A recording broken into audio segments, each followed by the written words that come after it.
Hey guys, good morning. I'm starting to see some people come in now. I apologize for the delay in going live.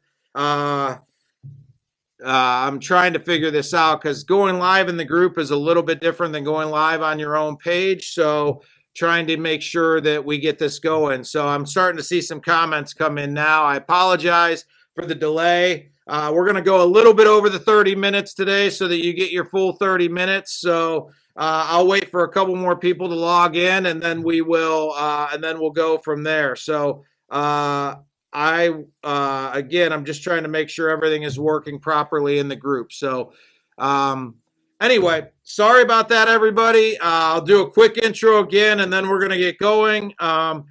Again, my name's Patric Fransko. If we haven't met, I appreciate you guys tuning in. This is a session that we're going to be calling Marketing Mondays. I own a marketing agency, but I also have over 20 years of experience in the window film industry. And so I've been asked a lot of questions with regard to marketing, specifically for small to medium-sized businesses like most window film shops. So we wanted to do this series and hopefully be able to answer the questions that I talk to people about every day, but on a broader scale. So if you're tuning in, what we really want to do, the format here, is to have questions be asked on the left side, and I can see a running tally of those questions, and I can answer those. And what we're going to try to do every Monday morning, we're calling it Marketing Mondays, is keep it to a really tight 30 minutes where we're going to talk about marketing related things. We're going to answer questions, and then at the end of 30 minutes, we're going to honor your time, we're going to stop it there, but we're going to do it every Monday morning. Any questions that are left unanswered, maybe we'll kick off the following week's Marketing Mondays with those questions, or I'll answer those questions directly in the comments if I can do that as well. So, but again, I really want to honor your time. We're going to go over a little bit today just because we had some snafu with regard to technical stuff and we got started a little bit late. But once we get going, I think, like I said, we're going to keep this from 10 o'clock till 10:30 Eastern Standard Time, 7 o'clock to 7:30 Western Time. So anyway, with that being said, I will kind of scan and see if there's some questions. Go ahead and just start putting them in right now, and we'll jump in and start answering those when we get them in. I wanted to kick off, though, today to just sort of give you some insight into something I think a lot of people aren't paying as much attention to as they should, and that's your Google My Business page. Many of you probably realize when you're doing searching for things that you guys are interested on, when you type something into Google, you get what we call a map pack, which shows you the map and it shows listings next to it. Those are your local listings. And a lot of people mistakenly think that that's driven by what's on their website, their SEO, things like that. Actually, your map pack is driven by what's on your Google My Business page. And a lot of people set those up. They've been around for a couple of years. They set them up. They maybe verified it with the postcard or a phone call. So it's a verified page. And basically, then they kind of put it on cruise control. They maybe filled in some basic information, things like that. But then they kind of put it on cruise control. And I want to encourage you today to go in. There's a lot of ways to optimize your Google My Business page. Make sure all your information is filled out correctly. Make sure the area that you cover is filled out correctly. Your contact information, your products, your services, the info, your about us. Fill that out with keyword rich terms the same way you would if you were trying to do SEO on your website and your about us. It's going to tell Google who you are, and it's going to allow them to populate you in those map pack searches that you may not be coming up for because you haven't properly optimized that page. I would suggest, one, if you don't have a Google My Business page, I would implore you to get started with that right away, because I think it's almost as important as having a website and SEO in 2021, and I don't think a lot of people are paying attention to it. So I would implore you, if you don't have it, get it. You're going to have to verify your location with a postcard mailer or something of that nature, but it's worth the time investment. Once you're verified, again, get your logo on there, get a cover photo, get your products and services filled out, make sure all the information with regard to the areas you service is filled out properly, and I think you're going to see that begin paying dividends. The secondary thing I would say is to make sure that you are adding content to that on a regular basis. You can add pictures, you can add posts similar to the way you would do in social media. You can actually post to your Google My Business page. You can add pictures. And I would suggest you do that, because one of the things Google really likes to see is they like to see activity. So if your page is fully filled out and optimized and it's active and you're currently using it, you're going to see yourself popping up a lot more at the top of those Google My Business map pack searches on the left. And that's really going to help your business. The last thing I'm going to say about Google My Business is a lot of talk goes on about reviews. You know, you have Yelp, you have Google, and you have Facebook reviews. Those are the key ones a lot of people try to procure. I would say to you that your Google reviews are the most valuable of the three. Not saying, you know, anything against the other two, and if you get good reviews there, that's great. But if you want to put an effort in to cultivating good reviews, I would recommend cultivating good reviews on your Google My Business page. And the reason is that does play into your SEO and your placement on the Google My on the map pack area. So the investment you get there isn't just a good review, which is important, but it actually plays into your overall where you're going to show up as far as the searches go. So again, you get a double whammy there. Google's not going anywhere. They're the largest search engine in the world. Latest things I've seen show that traffic on Google, worldwide search engine traffic on Google, they are about 85% of the total global search engine traffic. So again, it's worth the investment. Pay attention to Google. They're giving you free platforms like Google My Business that are going to help you make the time investment. If you don't have the time to do it or don't know how to do it, talk to somebody that does. It is worth the investment, and I would encourage you to do that. So with that, I kind of kicked it off. I know that there's some things that potentially are coming in question-wise, both on my personal DMs and there. So I want to make sure you guys go ahead. Right now is a perfect time, jump in, ask some questions, and we can go ahead and answer your particular questions, because I want this to be beneficial to you. I want to answer the questions you guys have that you have a question about something today that we can get you an answer, and you can go out and implement that into your business this week and it have a positive effect. So with that, like I said, go ahead and jump in, ask whatever questions. We're going to grab as many as we can. I appreciate everybody being in. Some of the comments with regard to Tim and, a lot of the other people that are on there. I appreciate you guys tuning in. So that's the one thing. While I'm waiting on some questions to come in, Jan I use GoDaddy and has marketing optimization and links to my Facebook and Google My Business. That actually, as long as it's all integrated in and you're getting good traffic that way, I would say, that would work. I would make sure, though, occasionally, if you're using a third-party app or integration to go to Facebook and Google, occasionally go to Facebook and Google natively to make sure that the information and everything is populating the way you want it to. A lot of people use third-party integrations and they don't understand that when it goes to it may crop the image incorrectly on Google My Business or things like that because of the way that it shows up. So just be conscious of the fact that don't just put those things in cruise control and anticipate that they're always going to work perfectly. Check them out occasionally, make sure they're populating the content the way you want it to. But again, at least you're getting some content in there. And again, activity is important. So just that'd be the one comment I'd have on that. Tim asks, let's talk about average spend on Google Ads.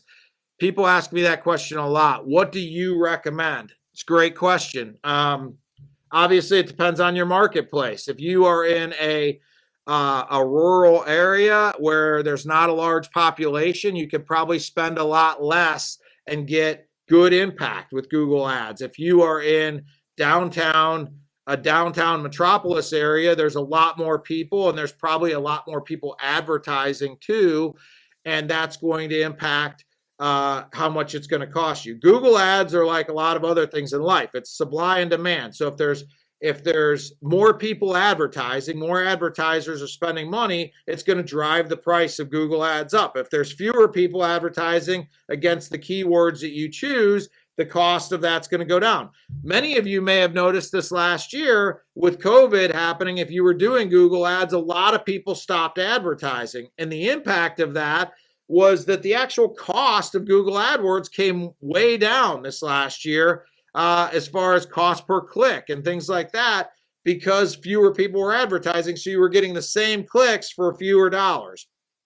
So back to Tim's question, though, I typically recommend that nobody do Google AdWords if you're not spending at least $10 a day. And I don't care if you're in a rural area or if you're in a metropolis. If you can't afford to spend $10 a day on Google AdWords, it's probably not worth your effort to spend it.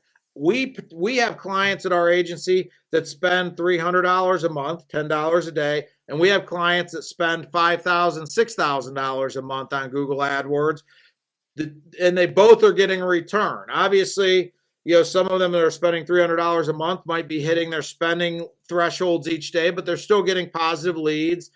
But again, it depends on your ROI. The company that's spending $5,000 or $6,000 is getting enough leads that they feel like that's a positive return on investment for that spend, because the business they're getting in far outweighs what they're spending. So that being said, the one rule of thumb I would say is you have to be conscious of where you are, what the population is, and how many other companies that are competitors of yours that may be actually running ads against the same keywords are. And because again, if you have 3 competitors that are all running AdWords, your cost per click is going to be higher, which means your budget is going to be exhausted that much faster. If you're in an area where you're the only one running AdWords, then you may be able to get a lot more traction out of fewer dollars. So, and again, if you're in an area where there's a lot of population, where you potentially would have a lot of searches for those keywords, even if you don't have competitors buying the AdWords up, your budget's going to be exhausted quickly because of the number of people that are searching. So hopefully that answers your question, Tim. It's a complicated issue, and you really got it with Google AdWords. It's not a set it and forget it thing. You really have to, if you really want to run AdWords effectively, you have to run a campaign, you have to pay attention to the metrics, and you have to continue to tweak and fine tune and always be paying attention. You can't just put it in cruise control and expect that it's going to continue to work well. You really have to stay on top of it in order to get good results. I got Mike Powell saying Google is so vital when posting no keywords and know what people in your area search. What do they ask? We use window tinting near me all the time. It's a great point. I think keyword research is a big part of what people that are in the industry that I am talk about. And you really have to think about it. When you're in an industry, you tend to get accustomed to using a certain language, vernacular, terms that are common in the industry. And we incorrectly believe that those are the terms that other people use as well, as far as the way they might search. You really have to remove yourself from your current knowledge of the industry and really try to put yourself in the seat of the person that's sitting down in front of their computer or their phone to type in a search for Google or Yelp or not Yelp, Yahoo or whatever the search engine they're using. What is the wording that they use? We tend to use the word, we tend to use the word a lot of times, like window film. It's common. We wanted to get away many years ago in our industry from the word window tint. So we started using window film and things like that. But the reality is that outside of our industry, window tint is still a much more popular word. So while I believe window film is certainly a keyword that you should be optimized for, I think that you need to, you really need to be careful that you're not using words that we use and you're using words instead that your consumers actually use. So we actually optimize a lot of our clients for things like home window tinting. We try to put ourselves again in the mindset of the person that's actually doing the search, the homeowner that knows nothing about window film or the vernacular that we use in our industry. So they likely would type in something like home window tinting or window tinting near me, which is the other thing that was mentioned in the comment by Mike. I think you have to think really clearly when you talk about keyword research about what somebody is going to, the wording they're going to use when they search. And again, that goes for your Google My Business as well, because I think on Google My Business, you want to use descriptions and things like that that are keyword rich. And by that, I don't mean quirky, that it doesn't read right, or that it's keyword stuffing in a way that it doesn't even sound right. It doesn't read right. I mean, using keywords in your text that read right and flow smoothly, but are also tied to what other people might type in. Because when people type that into Google, Google's going to connect the dots with other companies that are using that same type of language. And that's how you're going to populate up on not only your organic search results, but in the map pack as well. So hopefully that answers that question. I'm going to scroll back real quick. I don't want to miss any questions. Jan asked the question, Google ads versus Facebook ads. If you have to choose one, which? This is a great question, first of all. If it's budget related, and I'm just saying for our agency, if somebody asks me that question and it's budget related and they only have a certain amount of money to spend, I would rather, I think we could get better results with the same budget you doing Facebook ads versus Google. Now, let me just do a quick, real quick circle around this topic, though. When somebody's searching on Google, they're at a different point of the sales cycle. It's an intentional search. I'm typing in, I'm clearly interested in window tinting, home window tinting, whatever, automotive tinting, whatever the placement, whatever the person is thinking about, they actually are intentionally searching. They're typing into Google something and looking for a result. So that means that at that point in time, that person is already looking, and you want to make sure for sure that you come up in front of that person because they're intentional about potentially buying this service or getting more information. So that's Google or any search engine marketing.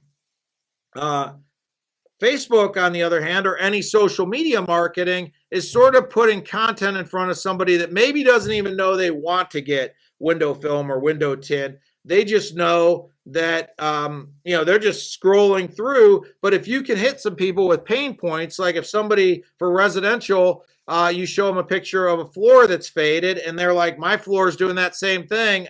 I didn't know there was a product that could help other than putting heavy, blinds or drapes across my window, which I don't want to do. I'm going to look into this more. So in that situation, that person wasn't intentional about the search. They didn't even really know that you had a product that fit their needs. You put it in front of them in a compelling way and pulled them in. So the difference between Facebook and Google, I think you really need to look at it is, who am I trying to reach? Somebody that's intentionally searching for the product that I offer and making sure I show up there, or am I trying to attract new people that maybe don't even know about my product, but it expands your audience? It's somebody that's not looking for it, but they potentially have a pain point in their lives that your product can solve. So that's kind of a roundabout way of thinking about Facebook and Google, or Facebook or social media and any search engine marketing. Intentional versus passive. I think they're both effective. I think the targeting you can do on Facebook maybe allows you to squeeze a little bit more ROI out of every dollar than what's possible on Google, because Google can get expensive. So if somebody came to me with a fixed budget, I would probably steer them towards social media instead of Google if we couldn't do both. So hopefully that answers that. I appreciate the question. And Tim had just mentioned, based on the last answer I gave, that they actually modify their Google ads each month, and I agree with that. I think you always want to, with Google AdWords, to be tweaking and fine tuning and then looking at the results. The great thing about digital marketing versus marketing, 10 years ago, 15 years ago or longer, was you just had to try to pick out the best thing, the best wording, the best picture, and you put it out there and you hoped that it worked. With digital marketing, you can make small tweaks and then you can just watch over the course of the next couple of days to see how those tweaks take an impact. Did it improve your results? Did it Did it actually make your results go down? And then you could tweak it back, or you could try different things. The beauty of digital marketing is the ability to have an immediate feedback loop that shows you if the ads are working and if they're not. And you can stop spending money on the things that aren't working and shift the money to things that are working. So anyway, I know a couple of you are coming in a little bit late. I apologize again. We had a little bit of a technical difficulty getting started. I think that, in the future, we should be good with that. Again, we're going to go live every Monday at 10 o'clock Eastern Standard, 7 o'clock West Coast time.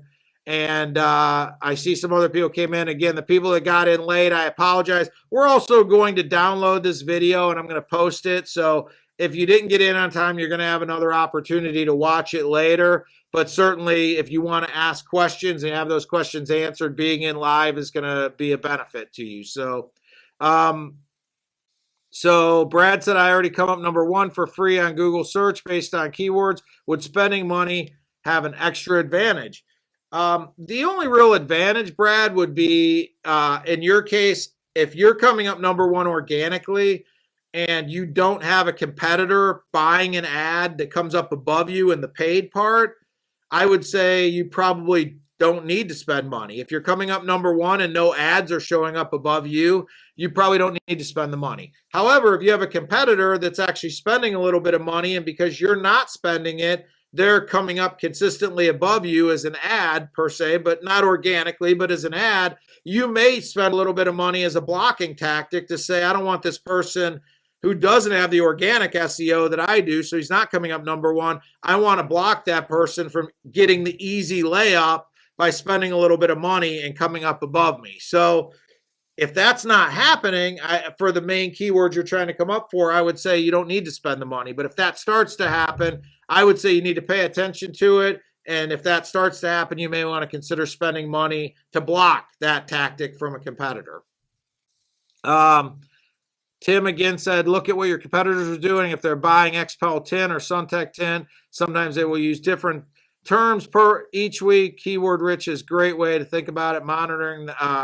So I would agree. Sometimes I don't know that as an agency, we don't really push this tactic. If a client asks us to, obviously we will do that, but we don't tend to use keywords of the name of competitors' companies, just because if somebody's searching for XYZ company and you're coming up in the keywords, you're spending money, and the customer's already shown an intent of preferring the other company. So it can work. I think you could potentially peel some of those customers off and expose them to your company and maybe get that, but it tends to end up in a little bit of a bidding war. That person finds out you're doing that. They spend money, buy your company's keyword, and then it's costing you, then they're coming up when people search for you. So I tend to be a little bit more like, there's plenty of ways to succeed with Google AdWords without having to use competitors' company names as your keywords. But it does happen, and I think if you're searching for your company name, you'll know if it's happening, because if you search for your company name and a competitor's ad comes up at the top, you'll know that they're using your company's name as in their keywords. So Jesse said, would you say it depends on where you have where they have their presence built? I'm assuming, Jesse, you're asking about the social versus Google. If you built your presence on social, or you built your presence with your website, I think every situation is a little bit different. One of the difficulties of having a session like this is there's no way I can know every little detail of each one of your businesses, but I'm hoping I can give some good general topics. If you're really strong on the web, it may make sense to actually spend money on social because you already have a strength over here. So, spend money where you're a little bit weak and improve that, and maybe you can create 2 strengths. Likewise, if your social media is banging, but you're getting killed on search results because other people have better SEO or whatever, it might make sense to spend money on Google AdWords to put your company at the top of those search results so that you can start getting some of the benefit of that too. So I think that's what you were asking, and hopefully I answered that. If not, clarify below, and I'll try to touch on that. Marcelo said, we found for what we do, Google works much better than Facebook. Again, you have to test, you have to pay attention to the data that's coming in. And if it's working for you, that's great. I would say we hear from a lot of clients that I've tried Facebook and it doesn't work for me. Make sure that you're actually doing Facebook ads the right way. A lot of people will spend a little bit of money, hit the boost button, do some basic targeting, try it out, and they don't get the results they want. So they come away from that experience and say, Facebook doesn't work for me. That's not really, Facebook can be so much more than that. And what I would say is before you feel that Facebook doesn't work for you, make sure that you are doing it properly and you're taking advantage of all the targeting that's available. Just going through here real quick, see if we're running out a little bit of time and I want to get another good question in. Marcelo also asked, do you always launch A/B campaigns, and how much tweaking will you do to a successful ad on Facebook? We do run A/B testing. What Marcelo means, if you're not familiar with that term, is running two ads that are very similar, but may have something like, maybe it's the same text, but two different pictures. So you run both ads and you see what the audience is responding to. Or you run the same picture with two different types of text. And again, so that would be what you would call A/B testing. You're running two ads that are very similar but have a difference, and you're seeing which one the audience responds to. That's a very effective technique and allows you to watch the data come in and basically figure out the horse that's going to win that race and shift your budget to the horse that's going to win and get more effective budgeting. So I want to make sure that how much tweaking do we do on Facebook? However much is needed. Sometimes I think we put out a killer ad that's going to do really well and it falls on its face. Sometimes I feel like, that ad's okay. It'll probably do okay. And it goes through the roof. I'm a big believer in ride a horse until it stops running. So if you, for whatever reason, if an ad is resonating and doing well, keep running with that. There's no reason to change it just for change's sake. If it's doing well, run with it. If it's not doing well, you need to tweak it, revisit it, try something different. Again, we're running out of time. Let me see if I got time for one more. Jan, it sounds like you're hitting on everything, man. Make sure you mention Clubhouse. Eric Devash and I are going to be starting some rooms on Clubhouse, talking about a lot of this stuff. So make sure you follow Eric and I on Clubhouse so that you can be part of those rooms. Thank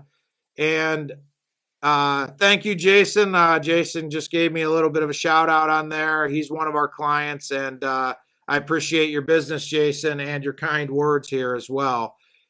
So with that said, we've got a little bit over 1:15 left in this 30-minute session. I know we went a little bit over because of the snafu getting started. I'm just going to wrap this session up. We're going to get a lot tighter going forward as far as starting at 10 Eastern Standard, ending at 10:30, 7 o'clock, 7:30 on the West Coast, half-hour segment. I'm going to be having Tim Neely from 44 Tools is going to actually be helping me in the future, help curate some of the questions so I could focus just on answering the questions coming in and not having to try to keep my eye on the left side of the screen and also answer questions.